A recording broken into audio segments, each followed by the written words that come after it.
Giro iluna, baina gaur albiste onak Bidasoako muga alde honetan, Euskal Herria bitan erdibitu bakarrik ez, giza hondamendiaren erdian milaka lagunek giza eskubiderik gabe, bizi beharreko dramaren lekuko da Bidasoa. Gaurtik baina zabalik da, beti ere Europar Batasuneko paperen jabe den persona ororentzako. Gauza edo galdera garrantzitsua izango da ordea, Macronen gobernuak berriz ere ixteko tentazioa ezote duen izango. Gaur-gaurkoz, Euro-erregioan parte hartzen duten, Hego Euskal Herriko zein Ipar Euskal Herriko erakundeek apostu nabarmena egin dute, muga zabalik izateko eta denentzako izateko gainera.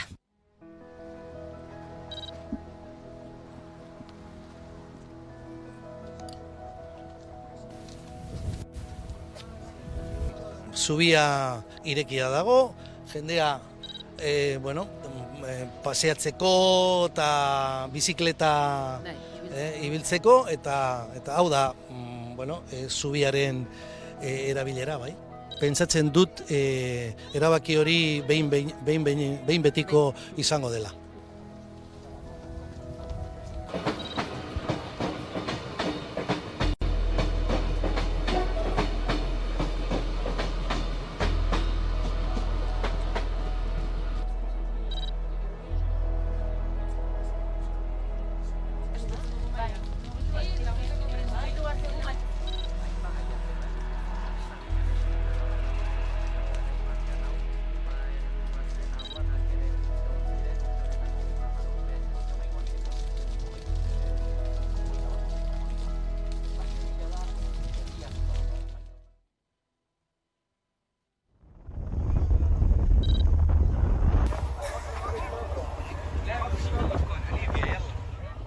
Pertsona ditugu hemen Aitamarin, 9 emakume, 94 gizon, 10 adingabe, eta horietako 6 haur, 3 ume eta 10 adingabe, 12-18 urte arteko. Laguntza medikoa behar duten pertsona guztiei laguntza emango zaie, eta ahalik eta gure esku dagoen ahalik eta gehien egingo dugu pertsona horiek bideo honetan ahalik eta erosoen egoteko.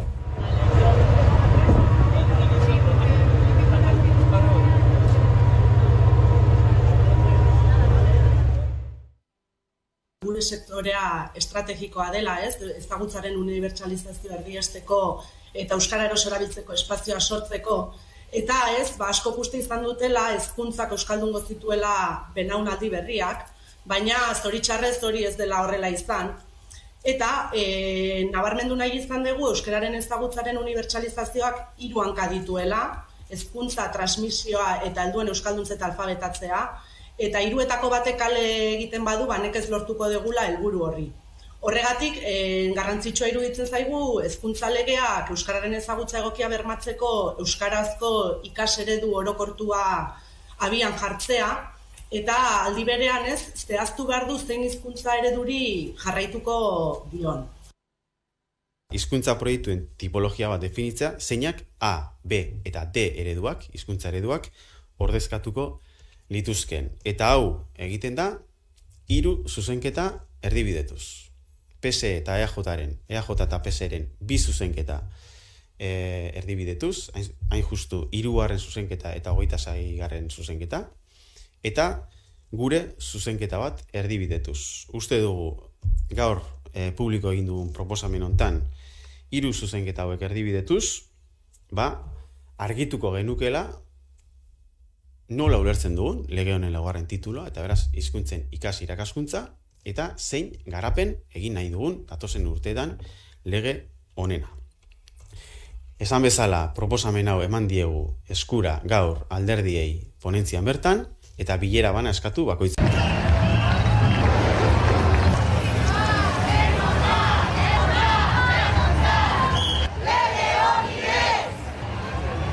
Euskal hezkuntza zerbitzu publikoa izenekoak egungo sistema, egungo egoera mantendu eta larriagotu egingo du.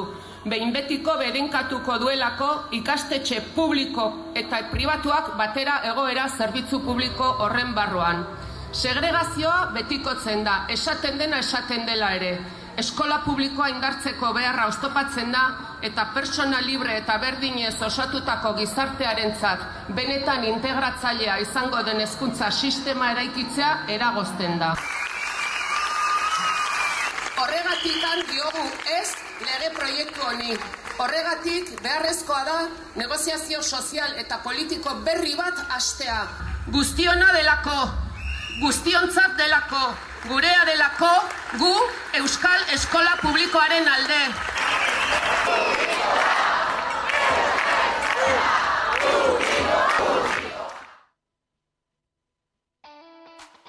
Legezko zoru bat Euskararentzat lelopean, Euskalgintzaren Kontseiluak eta Eusko Ikaskuntzak Euskararen normalizazioa bilatzen duten araudiek eremu judizialean topatzen dituzten oztopoak aztertzeko jardunaldiak burutu dituzte. Euskararen aurkako oldarraldi judizialaren gaineko kezka aurkeztu dute eta hizkuntzak legezko zoru bat izan dezan eman beharreko urratsei buruz hausnartu dute. Esan daiteke momentu honetan eta jurisprudentzia hori aplikatuz hizkuntza normalizazioa blokeatuta dagoela.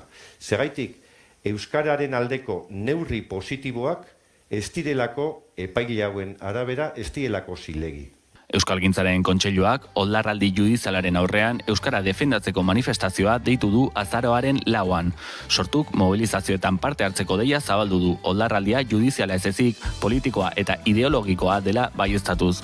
Alderdiak euskararen normalizazioan urrats berriak emateko hizkuntza politika berri eta ausarten beharra azpimarratu du ere.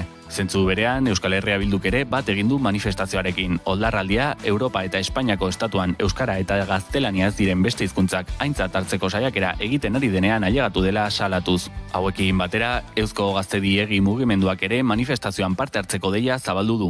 Udalek autonomia osoa dute hizkuntzaren planifikazioaren arloan, eta epai honek herri erakundeek duten antolatzeko gaitasun horren kontra egiten du. Euskal autogobernuaren kontra.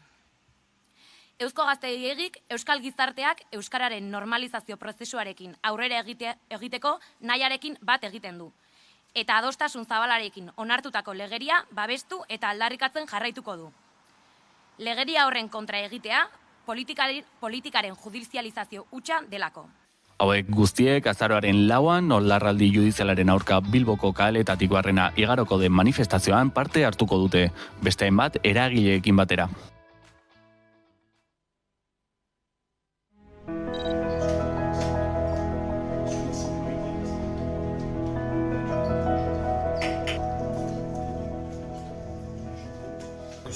Type de situation s'envenime, parce que ça n'en vaut pas la peine, je dirais, et puis il y a l'intérêt des enfants qui prime, qui est important.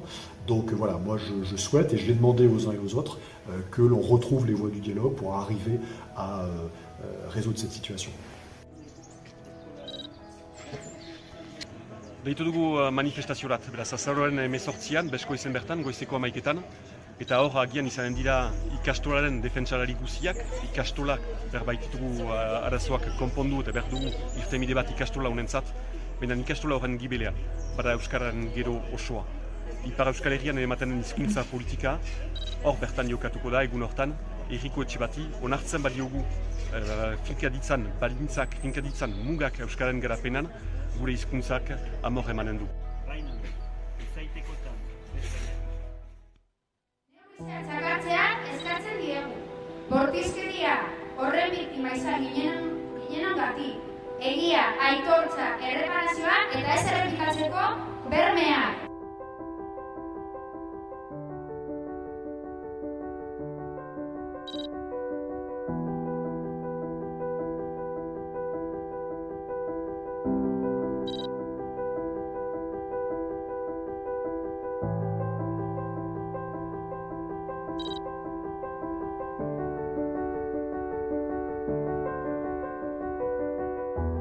Oso importantea da ofizialtasuna, ematea aitortza hori ez, benetan zure anaia biktima bat izan zala, giza eskubideen urraketen biktima bat. Bete beharrak beti behar dira, eskubideak eman behar dizkigute.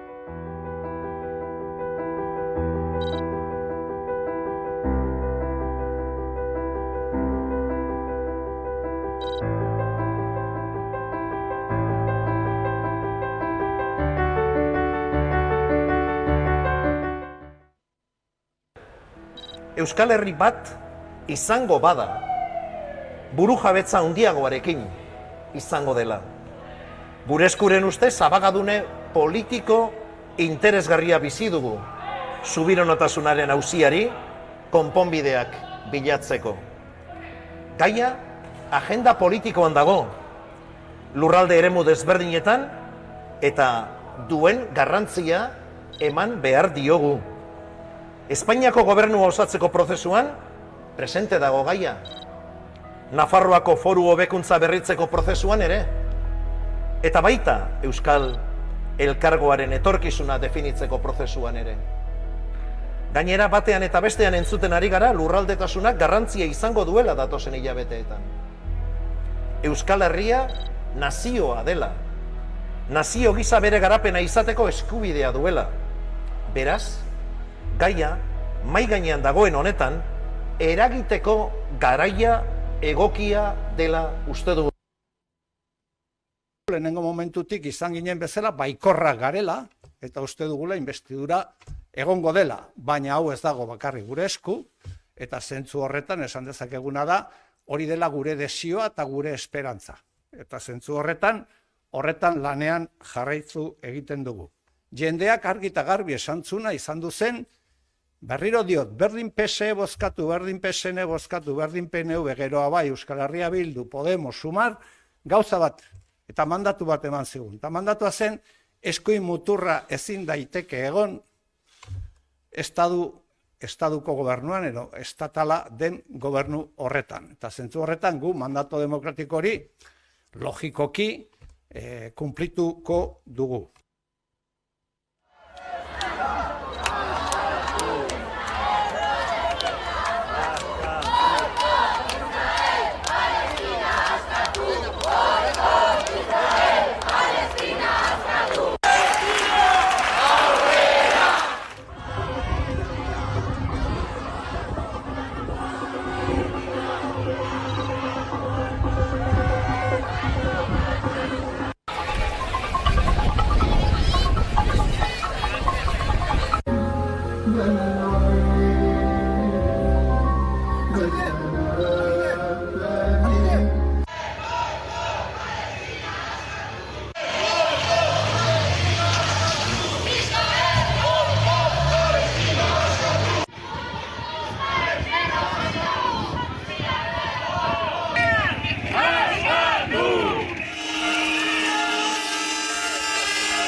Esan digute, martxan jartzeko 150 milioi euro beharko liratekela.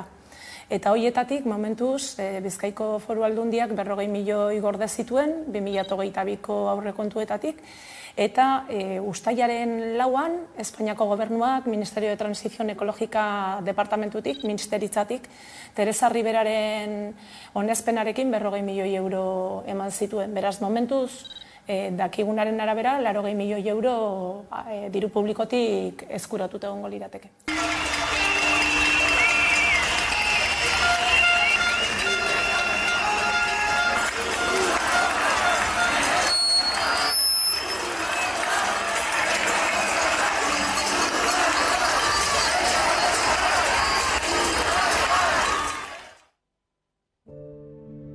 Auzoan bizi sareak etxegabetua izan behar zen familia bat banandua izan dela salatu du. Sareak urriaren hasieran berak gizartekintzarako programak Gasteizko Aldezarreko 3 familia etxegabetu nahi zituela salatu zuen.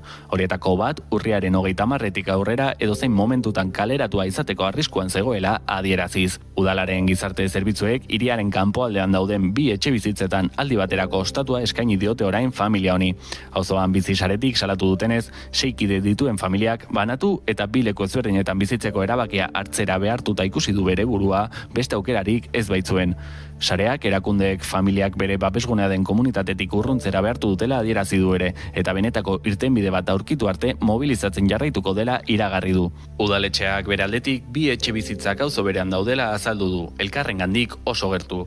Ohar baten bitartez, alokairuaren gastuak bere gain hartzen ari dela baieztatu du ere. Momentuz, irtenbide egokiagorik aurkitzeko aukerarik izan ez duela adieraziz. Bide batez, auzoan bizi saretik beraka kritikatu dute beste behin ere. Salatu dutenez, programaren arduradunek gezurra esan dute familia honek etxebizitza uzteko aukera izan duela azaltzerakoan. Prestazioak jasotzen dituen heinean alokairu kontratu bat eskuratzeko zailtasunak azpimarratuz. Zentzu berean, beraka programaren parte diren beste 2 familia etxegabetze arriskuan daudela gogorarazi dute. Prozesu hauek bertan bera geratzea aldarrikatuz. Duranako ikasbidea ikastolako guraso, ikasle eta irakasleek jantokian zerbitzatzen den janariaren kalitatea hobetzea aldarrikatu dute Gasteizen egindako mobilizazioan. Irailean, hainbat ikaslek beraien janarian zizareak zeudela salatu zuten. Eusko Jaurlaritzak janaria aztertu eta gero mikroorganismoak aurkitu zituen eta Serunion jantokiaren ardura duen enpresaren aurkako espedientea ireki zuen. Guraso, ikasle eta irakasleek horrelakorik berriro gerta ez dadin konponbidea eskatu diote hezkuntza sailari. Zentzu berean, mikroorganismorik gabeko janaria eta menu osasuntsuak aldarrikatu dituzte. Euskal Herriko ikasleen gurasoen konfederazioak Duranan gertatutakoa kasu bakana ez dela baieztatu du. Ikasturtea hasi zenetik, ikastetxeen jantokietan hainbat arazo ikusi dituztela azaldu dute, bai janariaren kalitatea zein kantitatea eskasa izaten dela baieztatuz. Pasadeen astean, Arabako gurasoen zenbait elkartek bilera burutu zuten eta egoerari irtenbide bat ematea eskatu zioten Eusko Jaurlaritzari. Bide batez, jantoki batzordeak aktibatzeko asmoa erakutsi zuten, zerbitzuaren gaineko kontrol zuzena egiteko helburuarekin. Instrukzio fasea amaitu du Tafallako auzitegiak 2021 urtean Valledo Dieta eta HTN enpresek Kaparrotxuko makroetxaldean egindako isurketa kutsatzaileen epaian. Kaparrotxu eta Martzillako bizilagunek eta talde ekologistek salatu zituzten isuri horiek. Dirudienez, ureztatzeko piboteak erabili zituzten hondakinak naturan zabaltzeko, naiz eta praktika hori ez dagoen legez baimenduta. Honek, hondakinez beteriko ur-jauziak eragin zituen ingurumenean kalte handiak eraginez. Gertaera hauen harira, salaketa jarri zuten Nafarroako ingurumen fiskaltzan, eta honek, aurkeztutako dokumentuetan oinarrituta, tramitera onartu zuen. Naiz eta Nafarroako gobernuak prozedura hasi zituen informea fiskaltzari helarazteko, Greenpeace eta Sustrai erakuntzak salatu dute, gobernua akusazio bezala ez agertzea, bere funtzioak alde batera uztea eta enpresaren aurrean amore ematea suposatzen duela. Uste dugu Nafarroako gobernua onartu ezin den arduragabekeria bat egiten ari dela, azken finean auzi honetan ez duelako bere burua agertu eta alde batera uzten ari da arlo publikoaren defensarako eginkizunak, amore emanez enpresa hauen presioaren aurrean eta ingurumenaren babesa eta herritarren osasuna babestu beharrean. Gauzak horrela, erakunde ekologistak beldur dira Tafallako auzitegiak ez omen duen kasua bide penaletik eraman beharrean, bide administratibotik eramango. Eta horren harira, haien kezka azaldu nahi izan diote herritarrei ahalik eta informazio gehien helaraziz. Auzitegi eta Nafar gobernuari presioa egiteko asmoz. Ez dute baztertzen ere, gauzako gerrera badoaz, mobilizazioaren bat deitzea. Bitartean, Valledo Dieta enpresak behi gehiago eskatzeko baimena eskatu dio Nafar gobernuari, gaur egun 7.200 buru dituen etxaldean. Esako handitzearen obren kontratuen baliogabetzea ekiditeko, 2 langile besterik ez ditu mantentzen UTEIESA enpresak urtegiko lanetan. Administrazio lanak egiten dituen bat eta segurtasun pribatuko beste bat. Hala salatu du Rio Aragon elkarteak. Egiturazko segurtasun arazoei aurre egiteko ezintasunak eta obrak ingurugiroari eta ondoko herriei sortzen dizkien segurtasun faltak agerian uzten du IESA gehiago ez eta Rio Aragon elkarteen ustez proiektua goitik bera berrikusi behar dela. Eta UTEIESarekin dagoen kontratua deuseztatu behar dela, egun dagoen presagaina indartzen amaitzeko eta 460 metroko kota berreskuratzeko. Obrak momentu honetan gelditzea, ez du esan nahi proiektua berez barkatu dutela, alde batera geratu dela, baizik eta arazoak dituztela teknikoki eta ulertzen dugu ere bai politikoki. Ulertzen dugu ere bai gelditze hau luzerako izango dela eta aukera ona dela Madriden honen ardura duten politikoek hori pentsatzeko astirik dutela orain eta aukera paregabea dela gauzak berriz pentsatzeko. Urtegiaren handitzelanek 22 urte daramate jadanik martxan eta garai honetan Honen aurrekontua laukoiztu eginda, guztira 400 milioi euroko gastua sortuz gaur egun arte. Ebroko Konfederazio Hidrografikoak Rio Aragonek egindako salaketa berretsi du. Baina haien hitzetan aldi baterako etete bat da, eta hori Espainiako legeak aurre ikusten duen formula bat da. Bitartean, inguruko herrietan larrituta ikusten dute obren aurrera jarraitzeak. Ez baita lehen aldia, segurtasun arazoak sortzen direla urtegiaren mendi magaletan. Iruñeko udaleko erronketako bat, Sanduzelai auzoak pairatzen duen egoera hobetzea da. Hiriburuko sarrera honek, hiritik sartu eta ateratzen diren ibilgailuak hartzen ditu. Eta baita landaben poligonora lanera doazen autoak ere, errate baterako Volkswagenera. Udalak duela hilabete eskas errepide azpitik pasatzen den oinezkoen ibilbideari alternatiba emateko, zebrabideak paratu zituen errotondak biltzen dituen etxeetako 4 izkinetan. Habría que hacer algo más porque si no luego los coches que vienen tanto de un lado como del otro, si no les da tiempo a parar, luego habrá unos accidentes tremendos. Entonces yo creo que el ayuntamiento se tenía que haber esperado un poco más, pero no sé, esto de momento está bien. Han puesto una solución, a ver lo que dura. Hori kotxeentzako azkenean denbora gehiago goten zara, eta atasko gehiago egiten dira, eta nola zaten da fabrikaz. Lantegitatik ateratzen direnean jende guztia, jende piloteratzen da batera, eta orduan hor atasko asko egoten dira. Auzokideak, kontent dauden arren, momentuz aldi baterako irtenbidea izateko asmoa du.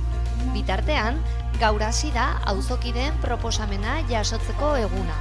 20 egunez, auzoan erroldaturik dauden auzokide edo kolektiboek proposamenak luzatu ahalko dituzte. Gaur, bizilagun bat etorri da, eta bere proposamena jarri du gure urnan, eta uste dut 20 egunak egongo da urna hori egiteko. Pertsona batean edo kolektiboak, taldeak edo gauza bera. Gauzak horrela, Sanduzelai auzoarentzat erronka handia dago mahai gainean. 40.000 ibilgailuren fluxua konpondu eta auzoa 4 zatitan banatzen duen afera konponduz. Etorkizuneko mugikortasunari begira Mobile Mobility Awards ekimenak 2 deia iraultzaile saritu ditu. Mugikortasunean eragin positiboa izan dezaketen startup teknologikoen nazioarteko proiekturik onenak aintzat etsi eta bultzatzen dituzte sari hauek. 3. edizioa izan da urtengoa eta orotara 36 proiektu jaso dituzte. Horietatik 4 finalista hautatu dituzte eta 2 irabazle. Mobilek azkenean Gipuzkoa mugikortasun jasangarrian benetan erreferente izatean nazioartean izatean nahi dugu eta hortarako ekosistema indartu behar da. Proiektu berriak sartu behar dira. Eta hemen Mobile Mobility Awardsen 2 irabazleak hortarako datoz. Gure ekosistema geroz eta indar gehiago izan dezan eta bertako parte izateko. Lehen saria Kantabriako Guriezoko Smuberi startupak jaso du eta 12.500 euroko ordainsaria egokitu zaio.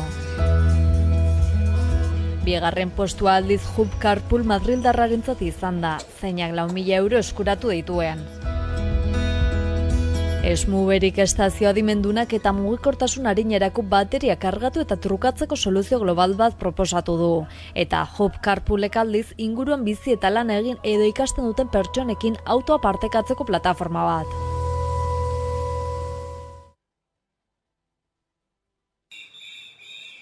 Euskadiko ambulantzietako langileek sektoreko patronalekin bildu dira hitzarmena negoziatzeko mahaiaren bilera berri batean. Sindikatuek azaldu dutenez, aurrera pausorik ez da egon. Patronalek beraien eskaintza hobetzea bideragarria ez dela esan dute bileran, negoziazioan sakondu gabe. Sindikatuek hemendik aurrera hartuko dituzten pausoak zeintzuk izango diren erabaki behar dute orain. Urriaren erdialdean 3 greba egun burutu zituzten Euskadiko ambulantzietako langileek. Hitzarmen duin bat aldarrikatzen zuten, beraien baldintzak Osakidetzako langileen baldintzekin parekatuko zituena. Orduan, patronalen jarrera kritikatu zuten, negoziatzeko borondaterik ez zutela leporatuz, eta aurrera pausorik ez egotekotan, greba mugagabea egiteko aukera aipatu zuten ere. Oraingoan, berritasunik gabeko bilera berri bat eta gero, mobilizazio berriak burutzeko aukera bizirik jarraitzen du ambulantzetako langileen artean.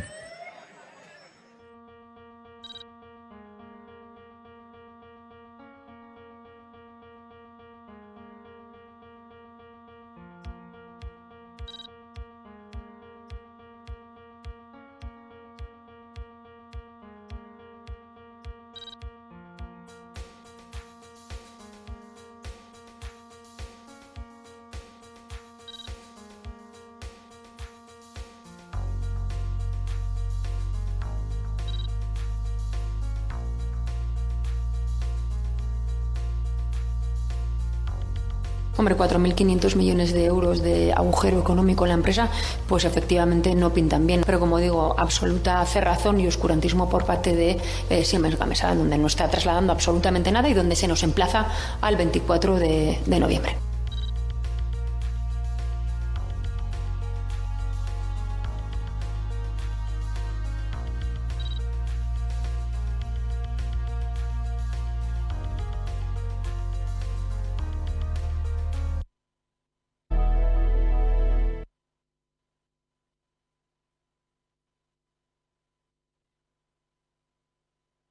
Complément de loyer à partir de la signature de son bail, il devra alors saisir une commission de conciliation.